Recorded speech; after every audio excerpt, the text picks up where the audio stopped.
ఐఐటీలో ఐఐటీలో BTech చేయాలనేది మీ డ్రీమా? అయితే ఇది ఇండియాలో ఒకే ఒక యూనివర్సిటీ వల్ల సాధ్యం. అదే జేకే లక్ష్మీపతి యూనివర్సిటీ. ఇప్పుడే సంప్రదించండి.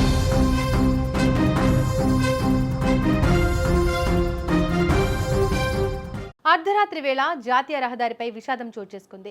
శ్రీ సత్యసాయి జిల్లా పెనుకొండ పరిధిలోని 44 జాతీయ రహదారిపై 2 లారీలు తీవ్రంగా ఢీకొన్నాయి. ఈ ప్రమాదంలో ఒక లారీ డ్రైవర్ వాహనంలోనే చిక్కుకుపోయాడు. క్షణాల వ్యవధిలోనే లారీలో మంటలు చెలరేగడంతో ఆ డ్రైవర్ సజీవ దహనమయ్యాడు. ఈ ఘటన స్థానికంగా తీవ్ర కలకలం రేపుతుంది.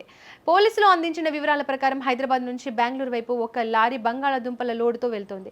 అదే సమయంలో గోధుమల లోడుతో వెనక వస్తున్న మరో లారీ ముందు వెళ్తున్న లారీని బలంగా ఢీకొట్టింది. ప్రమాద తీవ్రతకు లారీ క్యాబిన్ ఒక్కసారిగా అగ్ని కీలల మధ్య చిక్కుకుంది. లారీ డ్రైవర్ సీటులో చిక్కుకుపోవడంతో బయటకు రాలేకపోయాడు. మంటలు వేగంగా వ్యాపించడంతో డ్రైవర్ కిరణ్ అక్కడికక్కడే సజీవ దహనమయ్యాడు.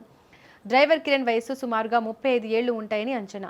ఇతను తెలంగాణ రాష్ట్రం ఆదిలాబాద్ జిల్లా ఇచ్చోడ మండలం జామి గ్రామానికి చెందిన వ్యక్తిగా పోలీసులు గుర్తించారు. ఈ ప్రమాదంలో లారీలో ఉన్న క్లీనర్ జనార్దన్ తీవ్రంగా గాయపడ్డాడు.